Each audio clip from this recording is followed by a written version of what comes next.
नमस्कार, मैं हूं आपके साथ रोहित। 2024 जैसे ही आया, मोदी और बीजेपी की जिंदगी जो चैन से कट रही थी वो अब मुश्किलों में गुजरने लगी है। अब तो हर मुद्दे पर मोदी को राहुल चैलेंज करने लगे हैं। मोदी परेशानी में पड़ने लगे हैं। अब एक बार फिर सबूत दिखाकर राहुल गांधी ने मोदी को चैलेंज किया है।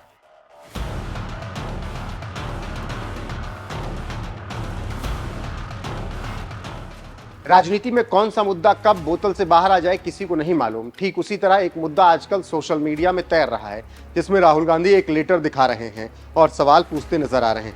जी हाँ, मामला 1 साल पुराना है और ये मामला है जासूसी का, और इस पर राहुल गांधी का पुराना ट्वीट वायरल है। राहुल गांधी पुराने ट्वीट में कहते हैं कि इधर तोते की गर्दन पकड़ी, उधर क्रूर राजा तड़प रहा है। जितनी जासूसी करनी है कर लो, हम डरने वाले नहीं हैं, लड़ने वाले हैं। और लोग इसी पर अपनी प्रतिक्रिया अब दे रहे हैं। प्रतीक पटेल लिखते हैं कि रावण लाख बुरा था, लेकिन कभी किसी का फोन हैक करने की कोशिश नहीं की। इसी के साथ एक दूसरे यूजर ने लिखा कि राहुल गांधी फायर हैं, तोते और उसके मालिक को सड़क पर लाकर छोड़ेंगे। रितु चौधरी लिखती हैं कि मोदी जी की तोते की गर्दन आपने पकड़ ली है। इससे आप समझ सकते हैं कैसे सोशल मीडिया पर राहुल गांधी की पोस्ट पर अब कमेंट लिखे जा रहे हैं और क्यों। जानकारी देते चलें कि इजरायली स्पाईवेयर पेगासस का मामला 2021 में आया था, जिससे आरोप लगा था कि राहुल गांधी समेत कई विपक्षी नेताओं, केंद्रीय मंत्रियों, पत्रकारों आदि की जासूसी की गई थी। रिपोर्ट सामने आने के बाद भारतीय राजनीति में तूफान आ गया था और कांग्रेस मोदी सरकार और बीजेपी पर हमलावर थी। कांग्रेस ने बीजेपी को भारतीय जासूस पार्टी करार दिया था। मुख्य विपक्षी पार्टी ने इस मामले में पीएम मोदी के खिलाफ जांच और गृह मंत्री अमित शाह के इस्तीफे की मांग की थी। उधर बीजेपी ने मानसून सत्र से ठीक पहले रिपोर्ट आने के पीछे साजिश की शंका जाहिर की।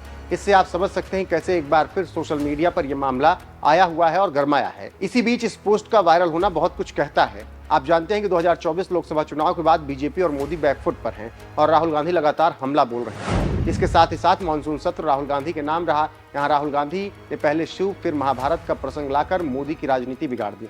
राहुल गांधी ने अपने भाषण में अग्निवीर, बेरोजगारी और महंगाई जैसे बुनियादी मुद्दों से सरकार पर हमला बोला और मणिपुर को केंद्र में लाकर सरकार को फेल साबित किया। राहुल गांधी अपने भाषण में बड़ी बेबाकी से नरेंद्र मोदी की राजनीति को बेपर्दा करते हैं।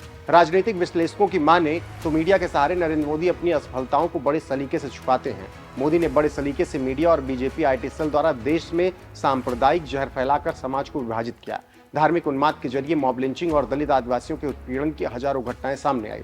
नरेंद्र मोदी को लगता है कि सांप्रदायिक विभाजन और धार्मिक उन्माद के जरिए चुनाव जीता जा सकता है, लेकिन चुनाव नतीजे ऐसे आए कि सभी चौंक गए और लाखों करोड़ों रुपए झोंकने के बावजूद देश की जनता ने मोदी को सबक सिखा दिया। नरेंद्र मोदी नीतीश कुमार और चंद्रबाबू नायडू के समर्थन में सरकार बनाने में कामयाब जरूर हुए, लेकिन राहुल गांधी लगातार देश के लोगों के मुद्दों को उभार कर नरेंद्र मोदी के लिए मुसीबत पैदा कर रहे हैं।